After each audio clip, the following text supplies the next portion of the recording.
Okay, we're sitting here in front of my computer and we're just fooling around with some things that happen to be available to me. Right here I have a Dell workstation. I actually have two of them. They kind of similarly configured alike. They both have the 2690 or 2960 2690 8-core Xeon CPUs. It's two of them in there, each at 2.89 gigahertz, overclocked to 3.5 sometimes or whatever, across multiple cores, 128 gigabyte of RAM. This particular one has an NVIDIA GeForce GTX 1060, 6 gigabyte. The other one has NVIDIA RTX 2070, not a 2080 Ti or not a 1080 Ti, but a 2070. It is what it is. I sit there and I edit sometimes and I say, well, we're going to try this out on the old cheap Kodak camera. Not that it's cheap when it was manufactured or anything like that. It's just that you can get these cameras for $26 off eBay and then get you a couple of new batteries or whatever, and you're in the ballpark. Now, there are some Sony cameras on eBay that are used, and some will come with the SD mini card or whatever, and you get you an adapter, or SD micro SD. You get you an adapter and you can read them in your computer with a device like this. This is a flash card or SD card reader. Just plug it into the USB port, and so far that one has worked fine with 16 gigabyte cards, which is what it was advertised for when I purchased it, but they may have been around the more common size for that era when I purchased those. They do read 32 gigabyte cards fine, and I suspect they will do 64 and 128 gigabyte cards also. I only have 32 gigabyte cards because that's really overkill for what I do with my little Canon SX 530 HS or whatever, and it might be HS 530 SX or whatever, but I have a little consumer model camera that I shoot with too. I don't bring the other stuff online until I absolutely have to, but I get pretty good results with the Canon, and I think I get halfway acceptable results with the Kodak DX, I think it's a 6940 or something like that. I can look in my eBay account and find out what camera it is, but I don't want to right now. I'm not worried about that. Just want to tell you that to make your life a little bit easier in the editing process, or to see if you want to stick with it, go rent your gaming computer at one of the rental centers or whatever. Just tell them you need it for a week or 2 weeks or whatever.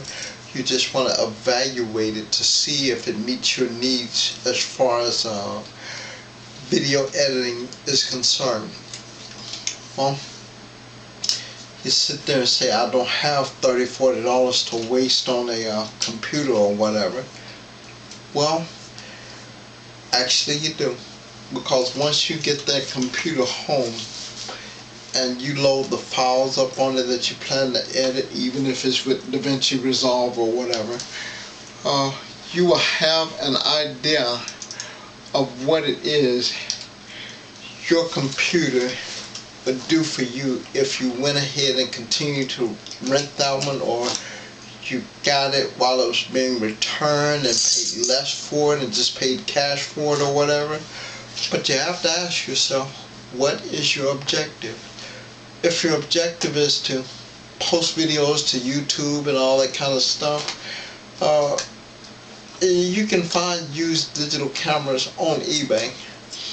May not be the $318 camera I purchased. It might be the $5 camera I purchased at a thrift store. I purchased a battery and a battery charger or a power cord for this camera off eBay, so I can do whatever it is I choose to do with anything from the Canon XL1 to the Canon SX530HS, and then I've got the El Cheapo 4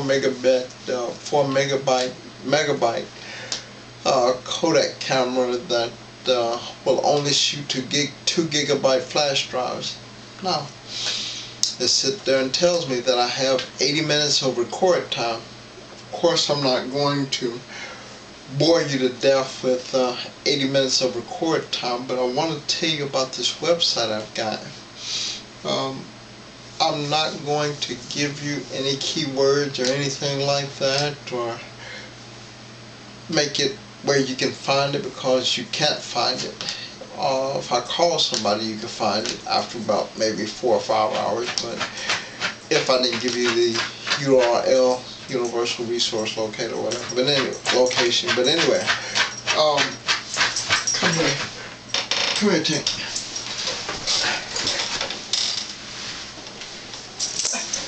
The premise is I can make you watch her for 30 minutes straight. Nothing else in the video, just her.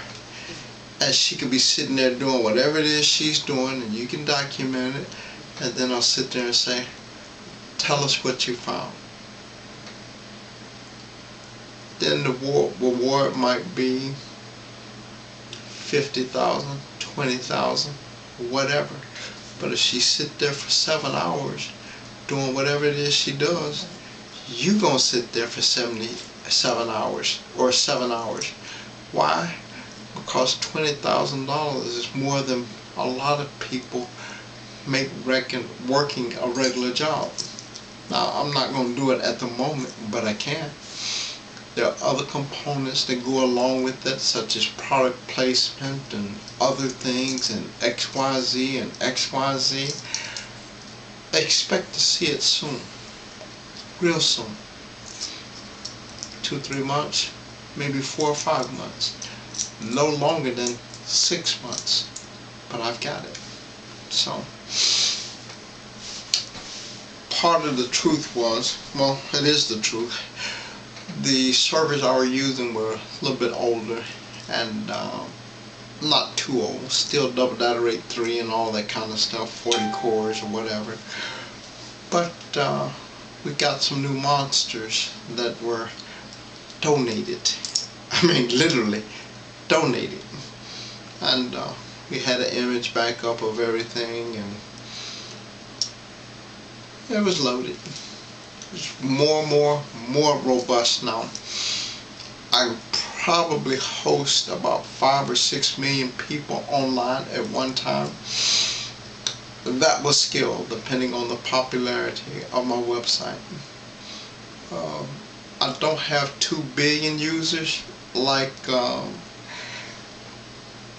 well-known social media site, but we guesstimate that's just a temporary issue or temporary concern, and can change as soon as I say it needs to change.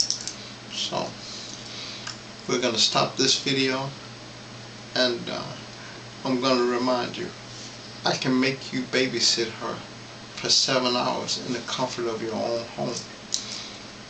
Trust me on this.